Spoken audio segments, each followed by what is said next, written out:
Well, here we are. It is Friday, March 1st, 2024, and this is the weekly video. We do these every Friday. We talk about things that are coming up in the auction market, focusing heavily on Asian art. We talk a little bit about American furniture and European furniture here and there, Oriental rugs and so forth, things that catch our eye, things that look interesting, because I think it's great to build, if you're interested in antiques and collecting, it's great to build a broad range of antiques that you collect, because they all can complement each other. If you do it the right way, and you can build a very attractive home and have a lot of fun doing it. And this week we're going to review a few sales that took place last week. The Leland Little sale, I'm going to touch on that. I'm going to show you some of the lots and how they did. Overall, the sale did great. I think they had maybe 2 or 3 lots that didn't sell because they had reserves on them. But other than that, the sale was largely unreserved. And I think it's interesting that Leland Little now is getting very serious about Asian art. They've hired somebody full-time to put together maybe 4 or 5 sales a year and build that area out from there. They're in North Carolina, not far from Bronx. They're a competitor of theirs. They compete for houses, and I'm hoping to put together an interview sort of with the gal that's going to be running the Leland Little Asian section. I think she's off to a good start, and I've corresponded with her a little. She seems like a very nice person, but that we'll work on that. But we're going to talk about the results, talk about the regular eBay results, and Asia Week, as you know, is coming up. Christie's has lined up a number of very, very good-looking auctions, Chinese works of art and so forth, and some Himalayan art, Japanese art as always. And one of the auctions that they're doing the collection of this lady. I don't know if many of you know who she is, Dorothy Tapper Goldman. And the Goldmans were sort of a dynamic antique collecting couple like we've seen so many times. The Irving family, the Getty family, of course, and others have come along through the years, and they build these quite fantastic. The Wolf family, which we all watched, I hope you watched it anyway. They had some amazing China trade. They were big Americana collectors, everything from Western art to Paul Manship to Salem furniture and to Chinese art. They had a phenomenal collection, and much of it now is at the Metropolitan Museum, of course. And Dorothy Tapper Goldman and her husband weren't much different. And he was, as you might remember, back in the 1980s, 1988, her husband bought a copy of the Constitution for the then unbelievable price. Everybody thought of $188,000. They thought he was, I remember when it happened, it was in the news, and people think, boy, that's a lot of money for a piece of paper. Well, it sold about 3 years ago. Some of you may recall that same Constitution that he bought for $188,000 ended up selling for over $43 million. 30 or 40 years, 30 years later. So I guess he wasn't so crazy for buying it, but they had a massive document collection to do with American history, letters, you name it. It was an amazing collection that was auctioned. I think Sotheby's handled that. This time around, Christie's is going to be handling the Asian collection that Mrs. Goldman collected. And there's going to be a live sale, and there's going to be an online sale, and there's some great stuff in there. And if you're a monochrome collector and you like early ceramics and so forth, you're going to want to check this auction out. It is amazing, and it just shows you how great a collection somebody can build if they have loads of wherewithal. I think her husband was a very successful real estate developer or something like that, and we all know how that could pay off. So anyway, there's some interesting pieces in here, some great examples, and we're gonna upload the catalogs the beginning of next week. They'll be over on bitamount.com, of course, in the book section. There are a number of catalogs, PDF files that they've made available that we'll be downloading and converting into books. This is they're doing an Asia online sale also that has a lot of Buddhist art. This has Japanese art, Chinese art. This is a real smorgasbord sale, actually. It's sort of interesting, and it's all stuff that's most of the stuff is estimated under 20,000. A lot of it's under 5,000, but it's an interesting bunch of objects. And if you're not going to be diving into the deep end, but in the big sale with the 5 and 6 high 5 and 6 figure and 7 figure lots. This is sort of an auction for everybody else, I guess you'd call it. And Sotheby's has a number of good sales lined up as well. One of them is their Chinese art sale, which looks quite good. And if you go over there, they've done sort of a strange thing. It took me a little while to figure it out. They have this new way they're presenting them, and when you come to the page, if you don't notice browse lots down here, or when you click that, it goes to some sort of paragraph. To see the lots, you have to click that button there, and then it brings you over to where they are. I prefer to look at them in a grid so I can look at them all as I go along. It's a nice looking sale. They've got some good things in there. Some very nice porcelain. And we'll do a preview. We're going to do a preview on all of these just to sort of bring everybody up to date and see how they do. I'm hoping it'll do quite well. The sales globally, since they've had their last series sales with other auction houses, have been very good. So I expect the trend will continue. And then Bonhams, of course, has a sale. And I'm going to be talking early next week. I'm going to be doing an interview with Tessa Goddard at Bonhams about this sale. It's called Passion and Philanthropy, and it's a really interesting auction because it's all deaccessions. The whole sale are deaccessions from the Metropolitan Museum of Art, and in them they provide the names of the original collectors. And many of these objects, when you look at the information for each lot, you're going to see a lot of them were bought back even before 1900. And who bought them? The Avery family, the Peters collection, which were the Peters were legendary collectors, early collectors, had great things. I've had things that were in their collection, and they had all kinds of stuff. They had Korean stuff, Chinese stuff, transitional. They had amazing transitional vases. I happen to know somebody who was given, they were friends of the Peters family, and they were given a phenomenal transitional period vase with a huge inscription on it, big sleeve vase, as a wedding gift. And they were very fond of giving people porcelain for gifts. As gifts for events and weddings and so forth. Years ago, we handled a piece out of the Peters family that was a gift to a museum, and it ended up getting deaccessioned in an evening auction where they were doing a fundraiser, and they threw this Korean vase in, and we ended up buying it and reselling it. So you never know, but it's good to know these old names, and I'm going to talk with Dessa about it and talk about the sale because there's some really charming, wonderful pieces in here, and they're the kinds of things that we used to see in local sales. These are the kinds of Chinese objects here in New England where there were a lot of early collectors from the 1880s, 1890s, and up to the 1920s who collected, and the stuff didn't go to museums, didn't go to the MFA in Boston, didn't go to the Peabody Essex Museum, stayed in the family and got passed down. Some of you saw the video I did for the Patreon subscribers the other day about a Japanese bronze I own that came from the Agassi family. And that was the typical kind of thing that would turn up out of these old houses here in New England. We were always very lucky to get them. But and these are the kinds of things I noticed that it just struck me, is there was a lot of familiar faces in here for style, type, and age, and some oddball pieces that you don't see very often. And like this rare imitation bronze porcelain done in the 18th century. These kinds of things, they don't turn up very often. I think they're fascinating. So we'll be talking about those.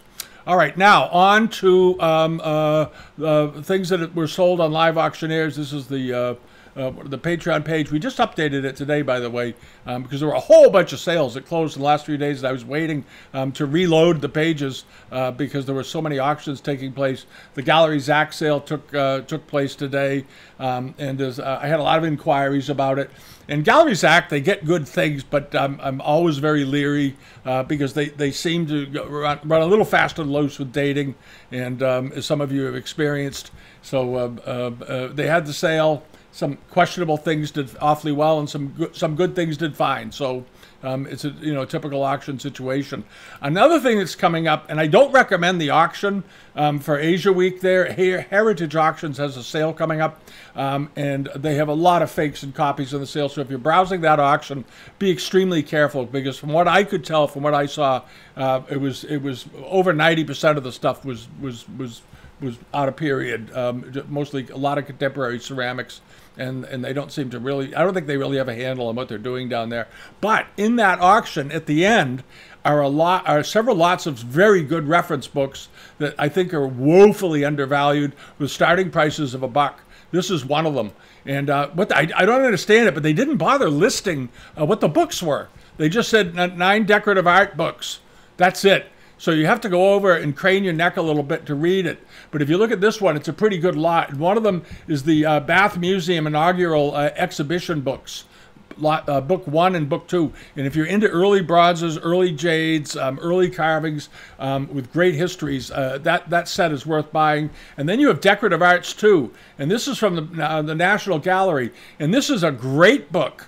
It's not. It's a great book on full of Chinese monochromes from a collection that I actually saw when I was in Washington one time. They happened to have it out at the National Gallery. It was in the basement. They have a big exhibition space under there. It was amazing. And I bought the books. I bought the set of books. I bought part 1 and 2. Part 1 is European ceramics and decorative arts. Part 2 is Asian decorative arts. This one is the Asian decorative arts book, and I think it's about a $90 book. And then after that is a really interesting book. It's called Christie's Pictorial History of Chinese Ceramics. And what it is, its prices realized back in the, I think it was late 1970s or early 80s of objects and what they were bringing. So it's an interesting reference book from that standpoint. And you'd be shocked at how little some things were selling for back then and so forth. So there's this set of books. And then there's this set of books, which of course has Davison's, the book many of you already have on the front right there. And then there's Qing Porcelain by Michel Bourdelais, which is maybe one of the best books ever published, I think, on Qing ceramics as a general introduction. It's an outstanding book. Treasures of the Unknown Reign, which is the book on Shunzi, which is the Butler collection, and several others. I can't read the other two, but maybe you're going to have to write them and find out. But these are good opportunities for books. And then this one has 2 volumes from the Bauer collection, which, as you know, are fantastically expensive books. And there's this one, Qing Imperial Monochromes from the Zhendi Lu collection, which is another very good book, especially if you're interested in monochromes. And there's the Sung Dynasty Ceramics by Rose Kerr, which is, of course, the British author, scholar, very good book on Sung ceramics. And Earth's Transformed, which is a book on early ceramics, and so forth, and Qing Imperial Monochrome. So this is a good lot if you're a and shimmering colors. That's Yuan to late Qing Dynasty monochromes. So if you're a monochrome collector, you want to get over to Heritage and buy this lot of books and have them just ship it to your book rate when you get it. The estimate is $500 to $700. That's probably because of the Bauer collection listing in there, but I would definitely give it a shot. All right, at the Heritage, but I'd avoid the ceramics there. Other things that have popped up, and these are on Live Auctioneers right now. This is a nice looking Kangxi period vase, 13 inches tall, with a later lid, of course, but beautifully potted. This is quintessentially a well potted vase, or jar rather, with a wooden lid. The ceramic lid obviously broke, but I looked at it pretty carefully, and it looks absolutely fine for Kangxi. There's the bottom of it. It's got a museum accession number on it. And it's estimated at just $600 to $1,200, which of course is very, very low. It should bring $2,000 to $3,000, but this is on there, and this is at Kelmscott's Gallery down in Plano, Texas. They have auctions off and on, and they get some decent things once in a while. They sell some suspect stuff, but this one looks legitimate. And this is coming up at Oak Ridge Auction Gallery. These caught my eye. I thought these were just elegant, handsome, and amazing. Kangxi period jars with these later lids. And they used to put these lids on, these metallic lids you'll find on giant jars, because they were symbols of wealth. When you saw a pair of jars like this, where they were rigged with hinges, what it implied was that you were of enough status that you could fill these with tea, and that's why they had locks on them. So if you had a giant pair of jars like this on your sideboard in your dining room with locks on them, it meant that you were unbelievably well off in the 18th century and the 19th century, because you could afford enough tea to fill jars that big. And these are very big jars, and I think they have a great look. I always think they always look so great like this. And the estimate, of course, is Oak Ridge puts very low estimates. Ignore the estimates. $100 to $200. It's already up to $300. The auction's on the 15th, and expect them to bring $3,000 to $5,000, I would think. But if you've been looking for a nice pair and very handsome pair of Kangxi era jars like this, and these are big, I would go after them. These measure 24 inches in height. These are big jars, big. Now, you know what? They're going to bring more than that. They're going to bring 24 inches. They're gonna bring $3,000 or $4,000 a piece, so $7,000 or $8,000, I suspect, for the lot. But it's a good lot. That's a nice lot. If you're a Kangxi buyer, you might want to look at those. And just as a reminder, this is the Alex Cooper sale. We talked about this plate. That's why I'm using it as a reminder. And there's some armorial wares. Is tomorrow. Just as a heads up, if you've forgotten about it. Okay, it's tomorrow. Alex Cooper, Townsend, Maryland. They've got some very good armorial wares. Some nice Chinese ceramics. They always seem to get them. This outfit and Stair Gallery seem to, and Bronx seem to come up with some pretty good armorial wares lately, sort of in the line with what you find at Doyle's and what you find at Freeman. These guys do pretty well with it too. But I absolutely love this plate, so I'm going to keep using it as a reminder. And the other thing is Bronx. They've got a few Chinese lots coming up, but one of the sales they have, this is sort of a little furniture dash here, they've got some property they've gotten from the Brooklyn Museum. And if you don't know anything about the Brooklyn Museum, it's a great museum. Started out as a library in the 1820s, and then it went through a series of machinations and different groups of oversight and doing research and archives and all this, and it expanded, and eventually it got funding, and it became a full-blown museum. The building, I think, was designed by McKim, Mead and White, the famous architectural firm that had the scandal in the beginning of the 20th century with Mr. White being shot by the jealous husband by a jealous husband because Mr. I think it was Mr. White was having an affair with his wife. He got killed and murdered in a restaurant in front of witnesses by a financier whose wife was fooling around with the architect. But at any rate, the museum is built, and they've got a lot of stuff. They have 500,000 objects, and I guess they went through and they're de-accessioning some things.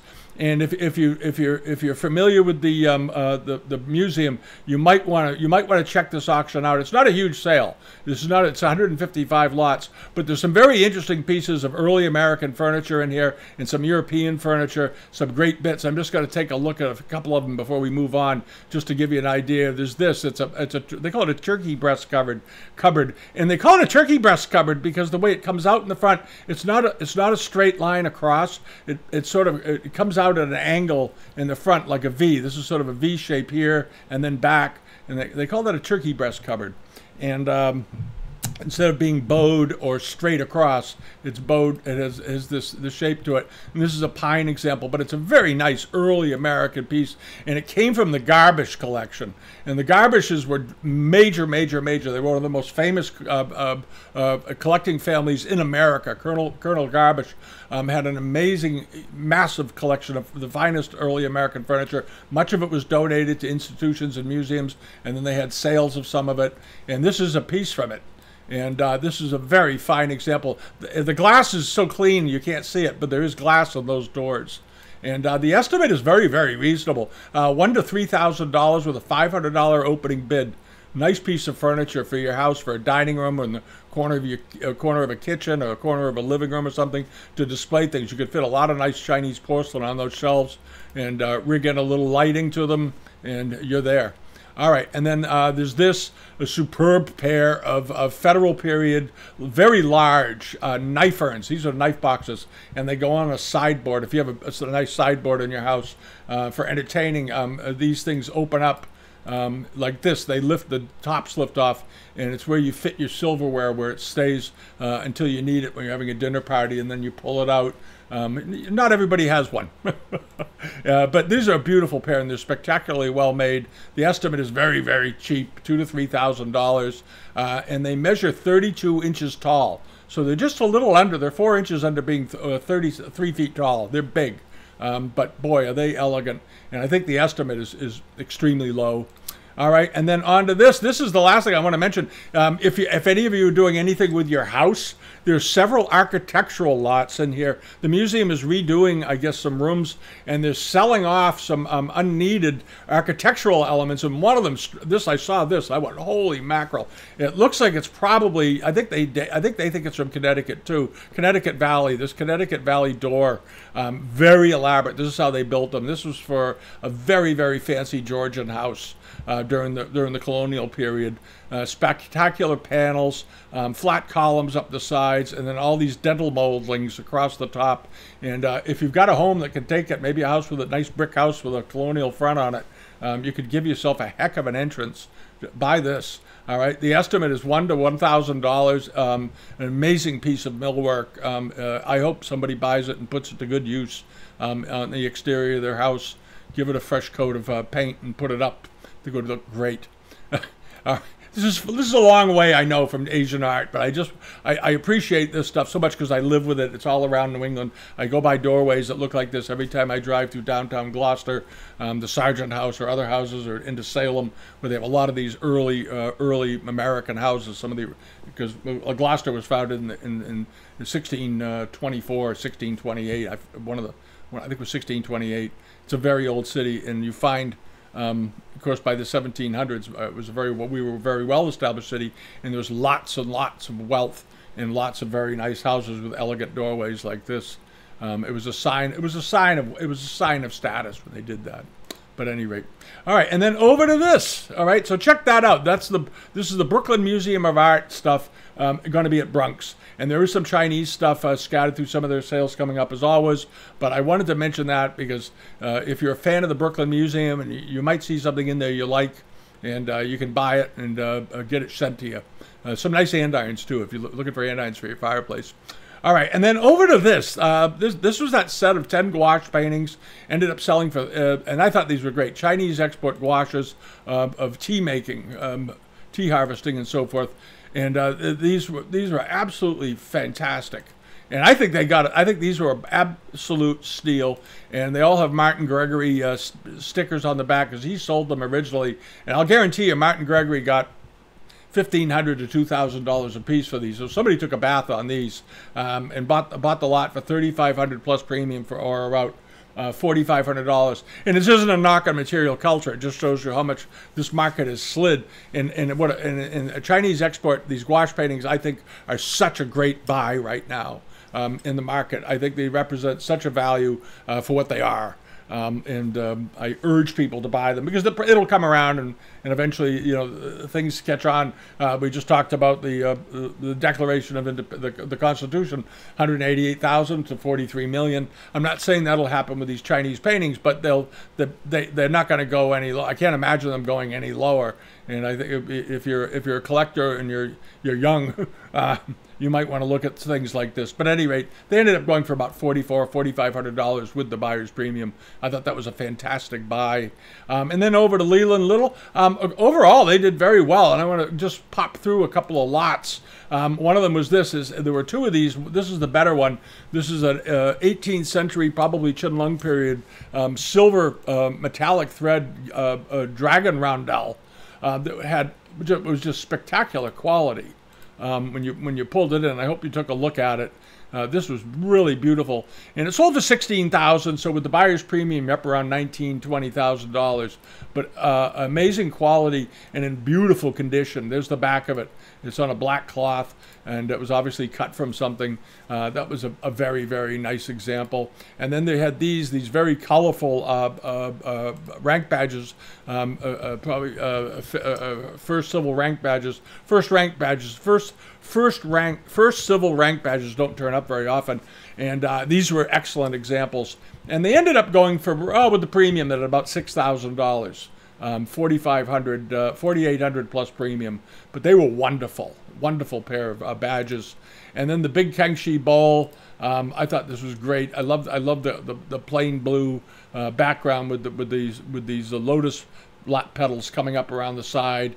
And I spoke about this a fair bit before the sale. There's a bit of wear in the middle because this bowl was obviously used, but what a handsome piece it was. And it went for, about $5,400 with the premium, which I don't think was bad. I think we sort of estimated it in that range. I think we thought 3 to 5 or 4 to 6,000 for it, somewhere around there. And there you go. And then this, the Governor Duff dish, who was the Dutch governor plate.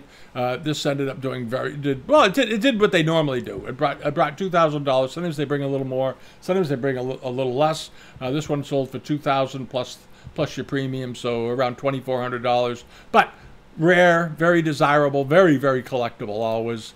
And then this, that very interesting bowl with the mythical beast, sold for $2,100, and it did what we kind of thought it would do, because it was not your typical early 19th century punch bowl. This was a much finer example, and it was interesting, and looked like it was in pretty good shape. And it sold for $2,100 plus the premium, so time you're done around $2,600 or so. And then there was this, the pair of Tung Chi marked Famille Rose hat stands with immortals on them. I think this went very reasonably. I think this was maybe one of the better bargains of the day. Sold for $2,500 plus premium, or around $3,400. And this was a beautiful example, and they looked to be in excellent condition. I couldn't see anything wrong with them, and I thought at the time these could bring 4,000 or 5,000, because we've seen pieces like this with the same mark, similar decoration, and equal quality bring over 5,000. So I think these may have been sort of the bargain of the day. There's always a bargain in an auction. Every auction always ends up with something that I think goes cheap, and I think that was one of them. And then this, I left a bid on this of about $1,000 in the end, because I just liked it so much. I talked about it a lot before the sale. I thought it was just a great looking thing, a wonderfully framed, wonderful package. And I left $1,000 on. I didn't get it. It ended up going for $1,200 plus premium. I missed it by $200. That's okay. What can you do?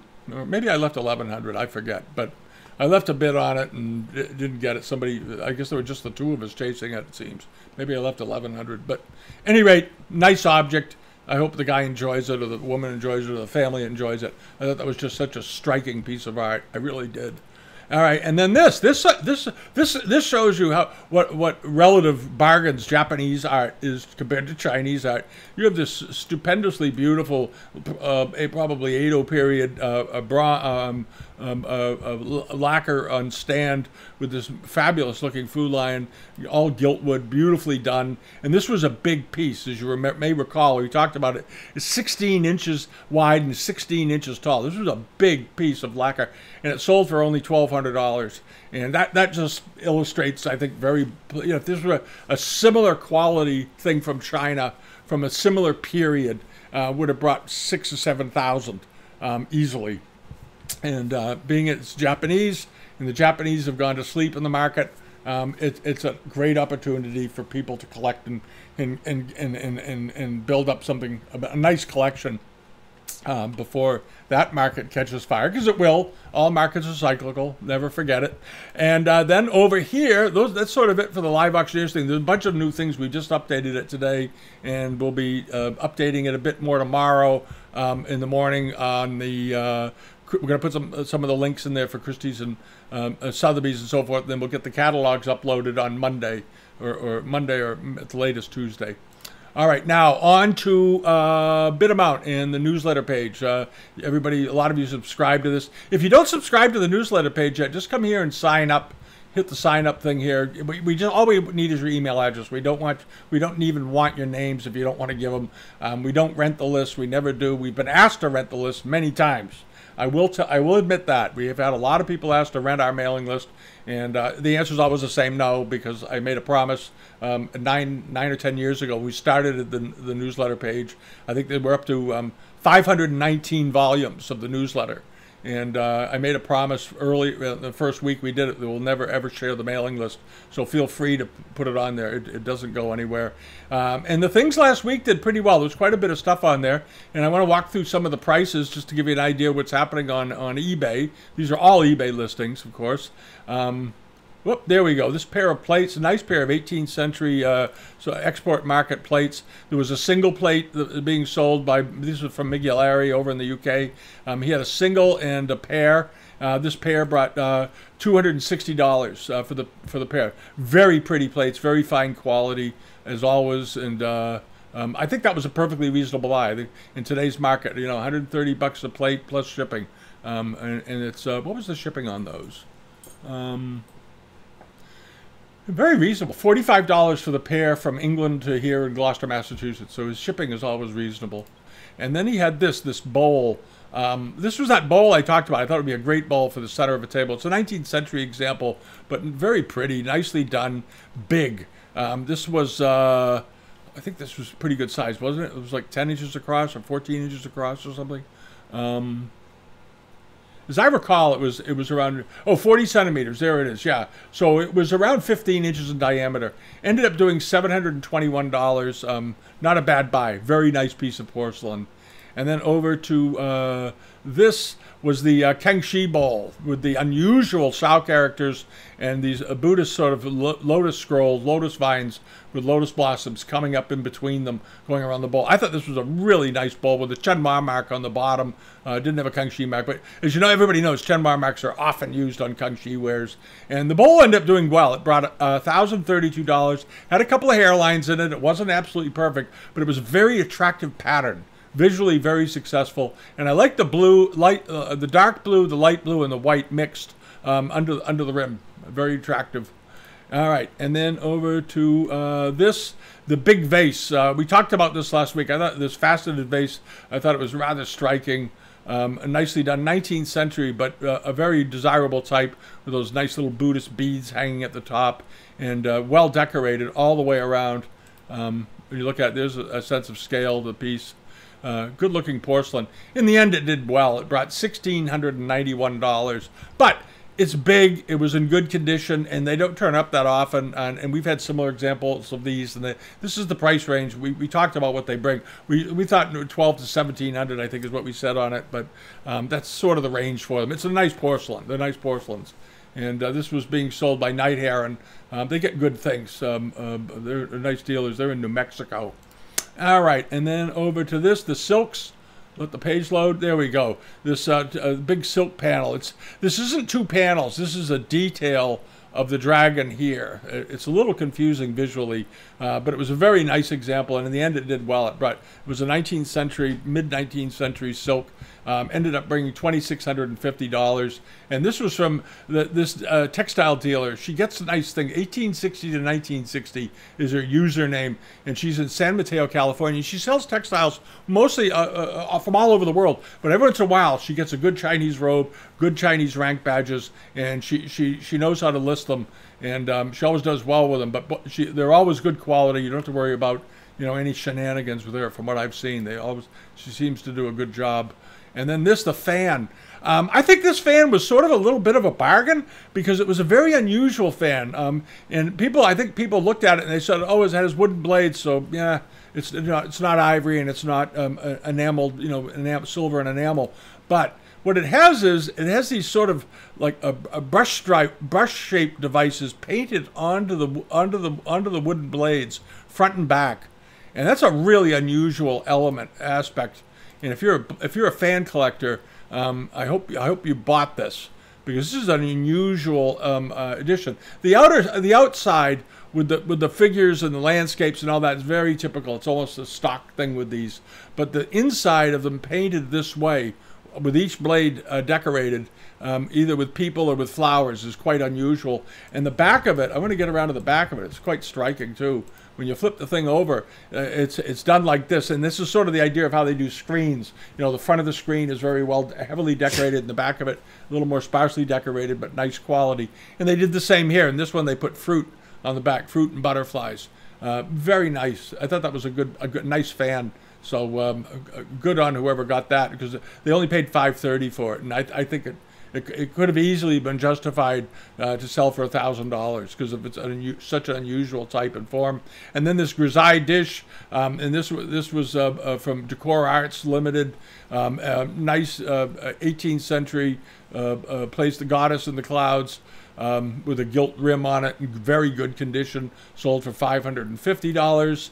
And then, and this. We talked about this because it was only at $21 and it had like 12 hours to go.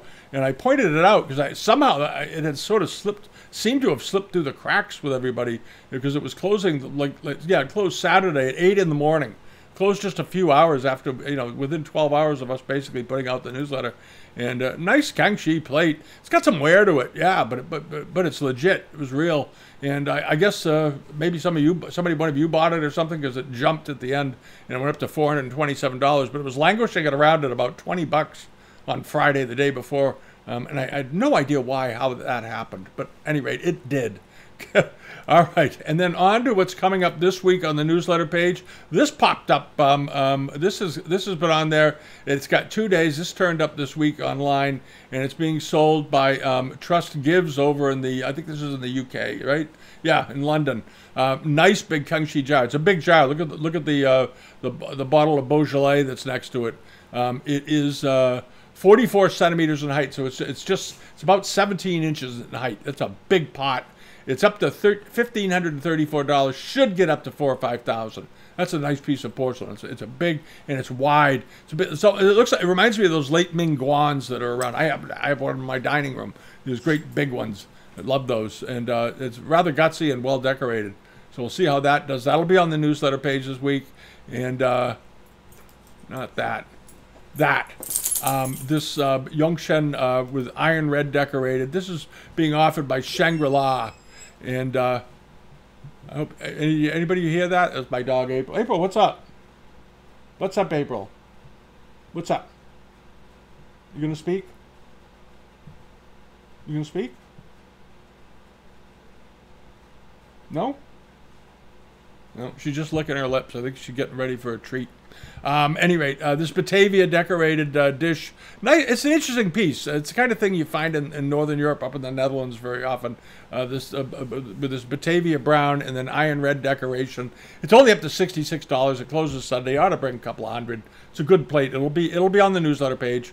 And then there's another rank badge with a heron. I think this is it looks to be a mid-19th century one. Like I think it's like a 6th rank badge, 6th or 7th rank. I got to get the rank. If you bought that book on rank badges that I talked about a few months ago, you can always look them up in there. It's very handy because it's hard to keep track of them. But at any rate, it's a good-looking badge. It's up to $475. It should bring $800 to $1,200 by the time it's done. And then over to this big screen with Chinese silks on it. This is terrific, nicely carved. I don't know, where is this seller? These big lots are always a bit of a difficulty. Oh, wait a minute, shipping, standard shipping from Wyoming on this is $89. Not bad. How did you do that? How tall is this thing? Maybe it's not as big as it looks. I thought it was fairly good size. 5-claw dragon, 3 embroidery, blah, blah, blah, blah, blah, blah, blah, blah, blah. Okay, each panel is 17 by 40 inches. And the frame is 15 by 36. Okay, so it's not 6 feet tall. It's 3 feet tall. Okay, fine. And that you can ship. It's up to $1,250. I'm probably going to get up to $2,500 or so, maybe $3,000 because of the carved frame, the cheap shipping, which is always good, and very nicely done silk work. And they all look like they're in good condition. It's maybe slightly faded, but I think they're okay. And then this Japanese plate will be on there. Nice 18th century Japanese Edo period dish. I like it a lot. I like that look a lot. And what's over here? Oh, there's a couple of Bengkwang bowls in the sale this week's on the newsletter page. I know a number of you do collect them because I've gotten emails from you. It was reminding me if I ever see Bengkwang pieces turn up to put them on the newsletter page. I try to do that. There are people that contact me that they say, "Well, I collect this, so if you can remember it." And I have a pretty good memory, so and for things that people like, we have a bunch of Kutani collectors out there. We have Satsuma collectors. We have Kangxi collectors that are looking for specific things, and we try to include them whenever we see them. And point them out so you can build out your collection. This one closes in 9 days. This one just went up. It's up to $55. It'll probably bring $400 to $600, $500 to $700, somewhere around there. But it looks like it's in pretty good shape. The interior looks pretty good. I like that green and all that. So that's it. That's about it for the week. I hope everybody found out something out there this last week that you love, or you're trying to buy and build up your own collection. And if you haven't registered yet here on become a subscriber on YouTube yet, please do click it and click the notification thing and subscribe over here and visit us at bidamount.com and .com. Join the newsletter page, and if you want to support the channel, help us out on Patreon. I think you'll find it useful. We have we're slowly adding more and more content over there for the folks that have joined. It's $5 a month, and it helps the channel a great deal. It helps us do stuff. All right, so expect several videos next week. I'm going away to New Hampshire in about 4 hours. My grandkids are skiing. That's where I'm going. My granddaughter and my grandson, they're very little, but my daughter has them at the house in New Hampshire, and they're skiing this weekend, and I want to go up and see them doing that. So that's where Grandpa and Grandma are going. So anyway, it's only a couple-hour drive up, so we're going up to the White Mountains. Anyway, that's it, and I hope you're all well, and see you next week. All right, bye-bye.